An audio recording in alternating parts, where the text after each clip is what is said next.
War, an unyielding spectre that haunts the souls of those who endure it. A necessary evil, etched into the bones of history, feeding on blood and memory. Even when the battle ends, its echoes remain, whispers in the wind, shadows in the night, and ghosts that refuse to be forgotten. Some haunt the battlefield. Others walk beside the living, unseen, waiting.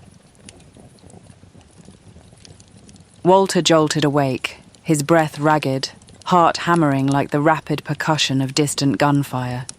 For a moment, he did not know where he was.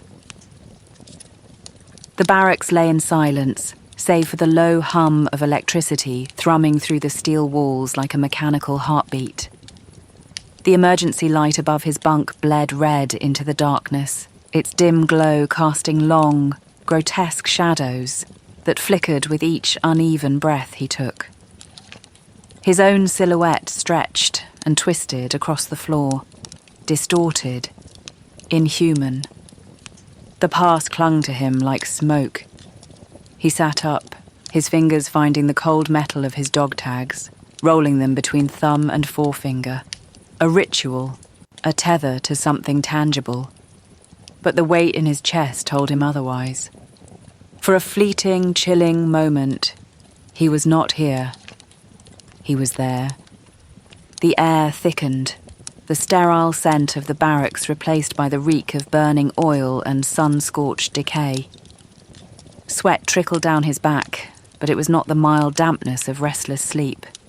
It was the oppressive heat of the desert, pressing down, suffocating.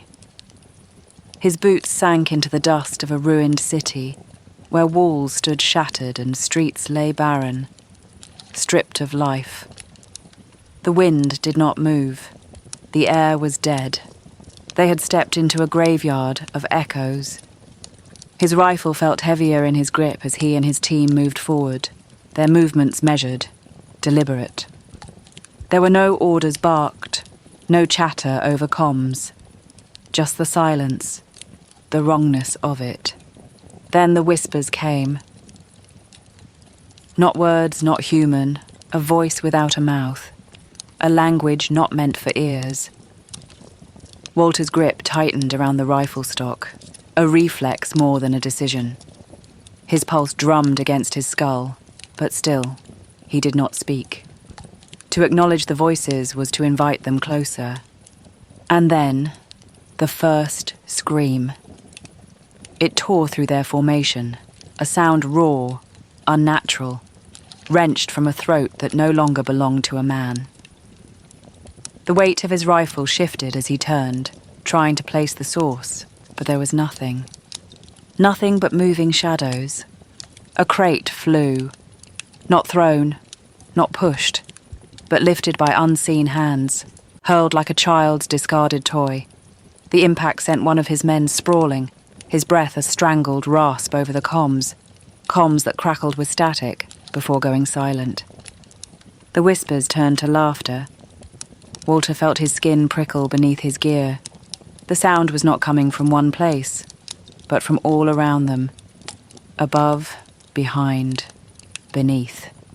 A jagged, choked sob came from one of his men, then boots scraping against rubble. One broke. The youngest of them, Harrison, bolted. His hands clawed at his helmet, as if trying to tear the voices from his mind. He sprinted into the open, out of cover. A single shot rang out. His body jerked. Once, then folded inward, collapsing into the dust. Walter clenched his jaw, forced his team forward, retreating into the ruins. There was no enemy to shoot, no battle lines to hold. Their weapons were useless against these dark shadows. Then, the dark took shape. A shadow peeled itself from the walls, stretching, twisting, forming something that resembled a man, but was not. A presence loomed, not just seen, but felt. Walter closed his eyes. He dared not breathe. His team's terrified gasps were the only sound in the suffocating stillness. His hands flexed around the rifle, but what use was steel against a thing made of nothing? Then, light, blinding, burning, absolute. Not from the sun, not from fire. It came from everywhere and nowhere, from within him and beyond him. Walter did not see it. He felt it. A force that tore through the dark, shattered the silence, and sent the entity recoiling. It swept over him, through him, filling every fibre of his being. His men screamed, but their terror had changed. The sound morphed from fear to awe. And then, the thing was gone, dissolved into the emptiness. Walter turned to his men, but they were not looking at the entity. They were looking at him, eyes wide, breath hitched. One of them whispered, voice raw and disbelieving, "You were glowing." Nonsense. His jaw locked. They were hallucinating. A trick of adrenaline. A flash bomb. A phenomenon easily explained by logic and not by the impossible. Walter swallowed hard, forced himself back to the present. Walter rubbed his eyes, the remnants of the dream clinging to him like smoke. But it wasn't just a dream. It was a memory, a fragment of the past, sharp and unrelenting, replaying itself in his mind like a battle that refused to end.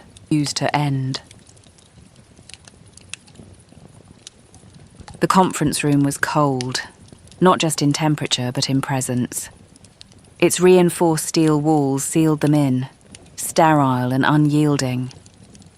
The overhead lights cast an artificial white glow, more oppressive than illuminating. Walter sat with his unit. Harold, Carter, Jose, Ashley, Brent, Marcus, Max. The air was thick with unspoken frustration, the sting of failure heavier than their wounds. Bandages wrapped tight, blood dried in the creases of their fatigues. They sat in silence, eyes downcast, fixed on the captain. They had faced the beast and lost. At the head of the table, Captain Taylor stood unmoving, his posture tense, arms folded. A single folder lay open before him, its contents an enigma none of them had an answer for. Finally, Carter adjusted his glasses, the movement stiff, mechanical. His fingers drummed against the file, a subconscious tell of unease. This doesn't make sense. His voice was strained, as if he had spent too long running through the data, hoping for a different result. Taylor exhaled through his nose. That's an understatement. Behind him, the monitor hummed softly, displaying a slow-rotating 3D genetic sequence, its helix flashing red in fractured sections. The creature from the Appalachian Mountains. The one they had fought. The one that should not exist. Carter flipped through his notes. Pages rustled. Too fast. Too frantic. It's incomplete. The DNA degraded. But that shouldn't be possible. I collected it myself. The sample was fresh. His brows knitted as he stared at his own handwriting. I never seen anything like this before. A beat of silence. Walter leaned forward, his voice even, controlled.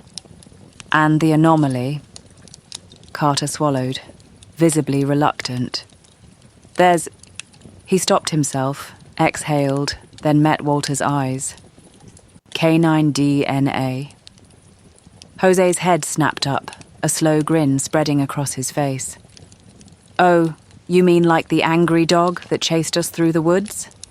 Ashley groaned, rolling his eyes. Don't encourage him. Marcus smirked. I don't know. I mean, I've seen some big-ass dogs, but that thing? Kinda pushing it. Brent leaned back in his chair, arms crossed. Yeah, Jose. It wasn't exactly wagging its tail and looking for a belly rub. Jose spread his hands, shrugging. Hey, I call it like I see it. Y'all were running too, so don't pretend like you weren't scared. Walter shook his head, exhaling. Focus. Carter cleared his throat, rubbing his temples. It's not just any canine. There are traces of known cryptids in the sequencing. SRC 4980 Dogman, SRC 3462 Werewolf. And then, there's something else. A pause. Carter tapped his pen against the table. SRC 7015. The room fell silent. Ashley furrowed his brows. We have a classification for it. Carter nodded slowly. As of now, yeah. It's something new, unidentified. He glanced at Taylor. It has similarities to Dogman and werewolf DNA, but there's no match. It doesn't fit. Walter's stomach twisted. He had seen too much to dismiss the unnatural. He had fought too many things that should not be. But this was different. His fingers curled into a fist beneath the table. So, what the hell did we just fight? Carter exhaled sharply, shaking his head. We don't know. It's not classified as any known species. Taylor spoke then, his voice measured, low. And here's the part that should scare you. His gaze swept across them, settling on no one in particular. It shouldn't exist. Walter's jaw clenched. Beside him, Marcus exhaled a slow curse, and Brent ran a hand down his face, staring at the table as if it could offer an answer. Jose shook his head, clicking his tongue. Man, I told you so.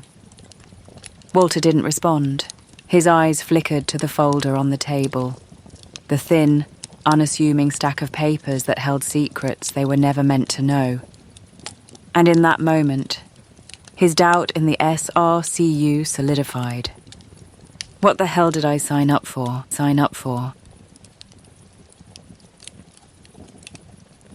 Far from the SRCU base, deep within the forest, Orrith Morvayne perched upon a gnarled branch, his crimson-amber eyes scanning the shifting darkness below. The veil was fragile here, frayed threads unraveled, whispering of something unnatural seeping through.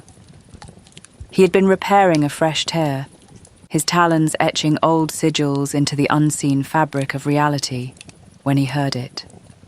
A growl, low, guttural, wrong. Orrith went still, not in fear but in calculation. His enemies rarely announced themselves. He turned his gaze, sharp as a dagger, toward the undergrowth. A ripple in the air, a shape shifting between forms, flickering at the edges of his sight. It's testing me. He remained motionless. The less he moved, the less he fed its awareness of him.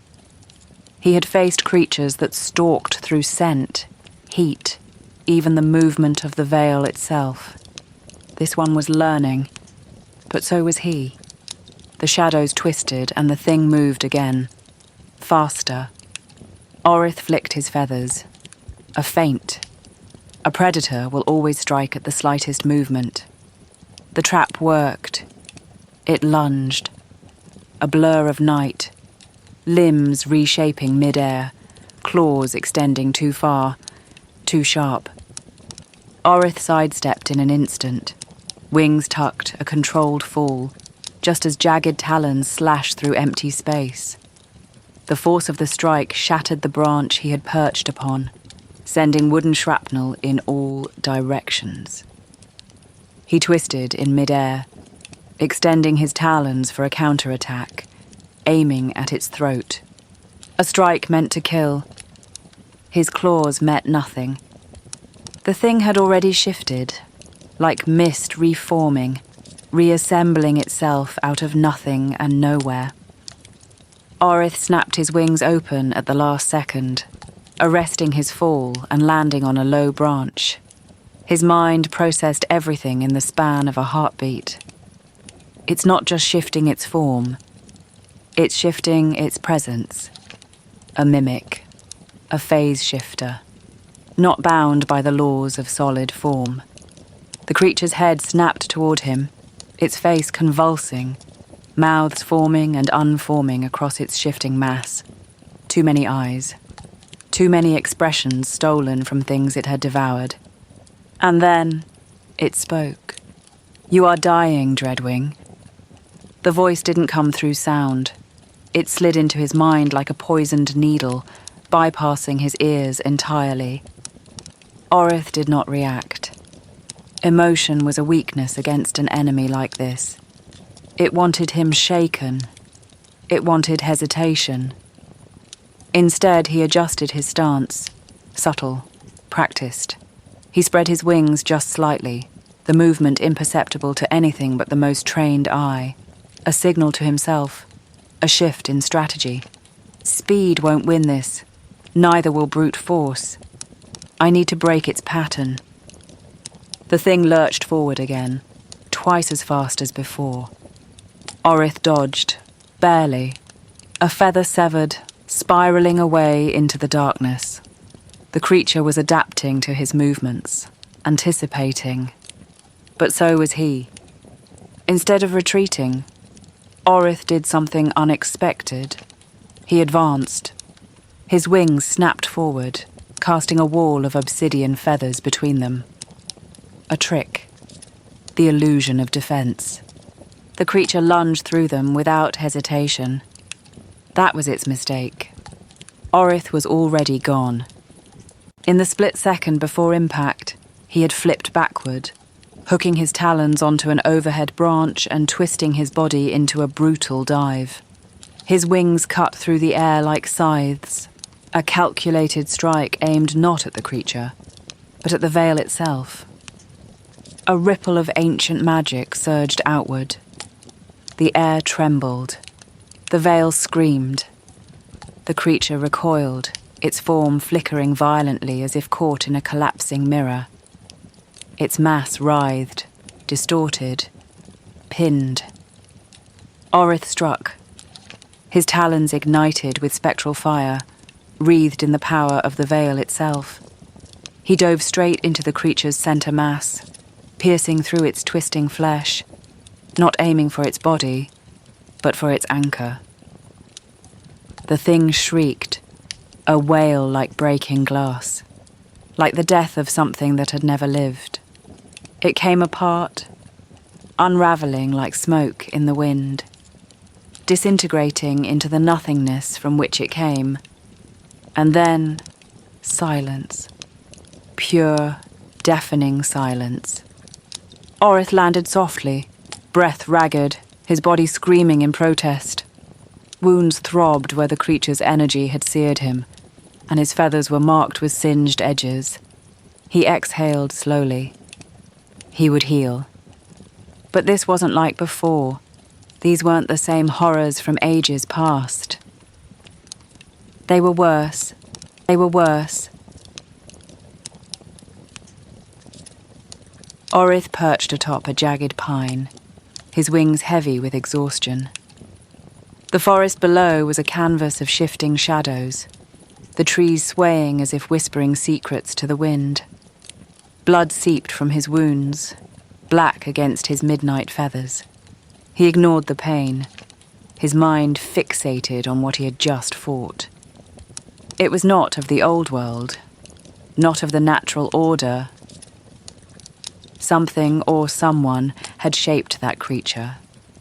The scent of damp earth and distant rain filled his nostrils, but beneath it, a bitter stench lingered, one he had not smelled in centuries, a taint upon the world. The veil, once a barrier, was rotting. The threads of magic, woven into existence, were unraveling, and with it came horrors that did not belong.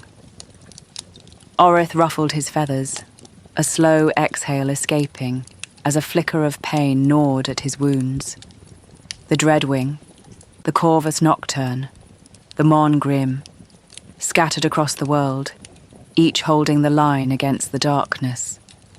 To call them now would cost him dearly, draining the magic that bound him to the veil.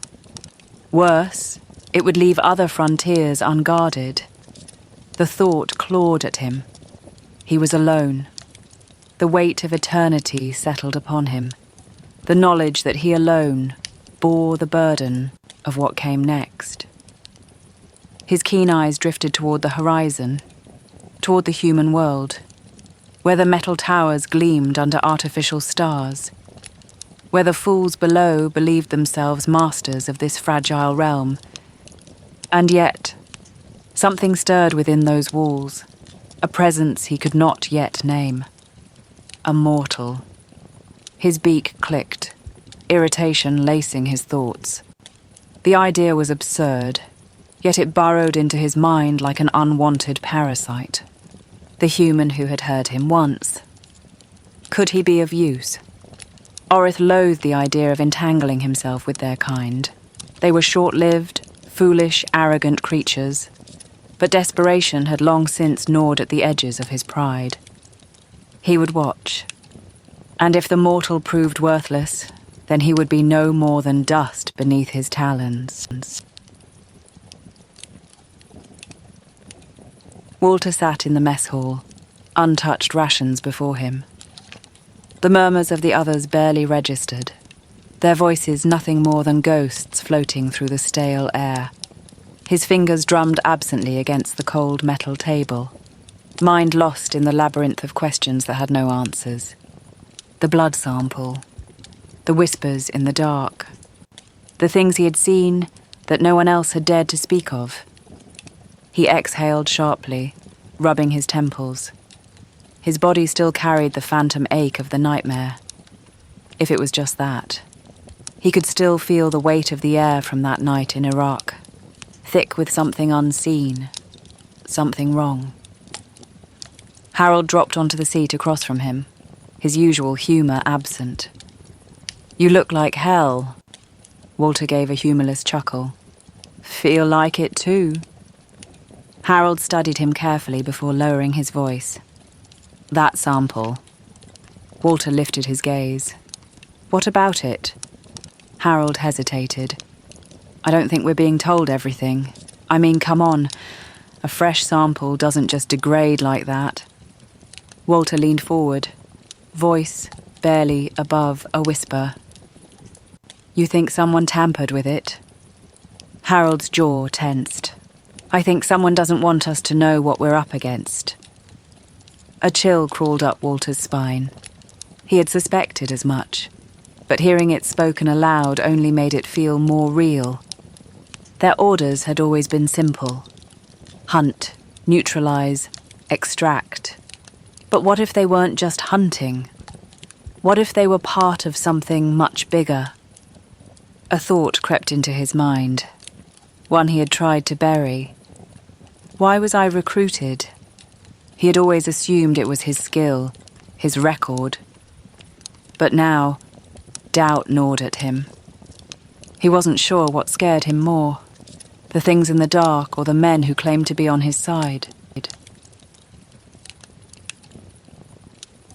The woods near the base were thick with mist, curling like ghostly fingers around skeletal branches. The scent of pine was tainted with something metallic, something old. Walter stood at the perimeter, rifle slung over his shoulder, the unease in his gut refusing to settle. He wasn't sure what had drawn him here. Maybe it was the need for clarity, the quiet, the chance to breathe without the weight of unseen eyes. But he was wrong. Something was watching. The hairs on the back of his neck prickled, his instincts screaming warnings his mind couldn't yet process. He turned slowly, scanning the tree line, his breath held tight in his chest. Nothing. And yet the feeling remained, a pressure in the air, a whisper just beyond hearing. His grip on his weapon tightened. "Show yourself." Silence, but not the peaceful kind. The kind that smothered, that waited. Then a rustling, a flutter of wings. Walter's eyes snapped upward just in time to see the black silhouette descending, its form not quite natural, not quite right. A crow, but far too large, its wings too deliberate, its presence too heavy. It landed on a low-hanging branch, talons curling over the bark. The air between them shifted, the weight of something unspoken stretching taut. The crow tilted its head, amber eyes gleaming in the dark, intelligent, calculating. And then it spoke. "You are unwise to wander here, human." Walter's blood turned to ice. His rifle was raised before he could think, the world snapping into focus in a heartbeat. His pulse pounded against his skull, his breathing sharp, controlled. "Who said that?" The bird remained still. "You already know." Walter's grip on his weapon tightened. "That's not possible." A low chuckle, dry as dead leaves on the wind. "Your kind has always been slow to accept what does not fit within their narrow understanding." Walter swallowed hard. His mind fought against the truth, his senses screamed at him.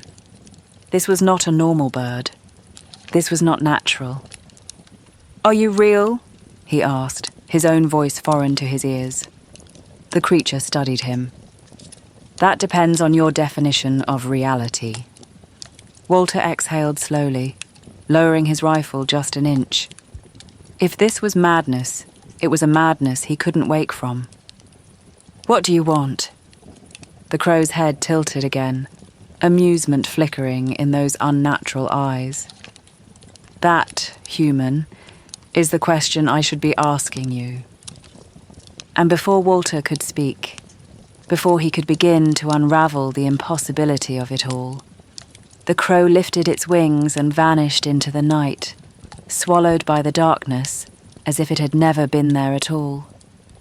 Walter stood rooted to the ground, the cold biting into his skin, his breath sharp in the freezing air. His world had just changed, and for the first time in his life, he wasn't sure if he wanted to know why.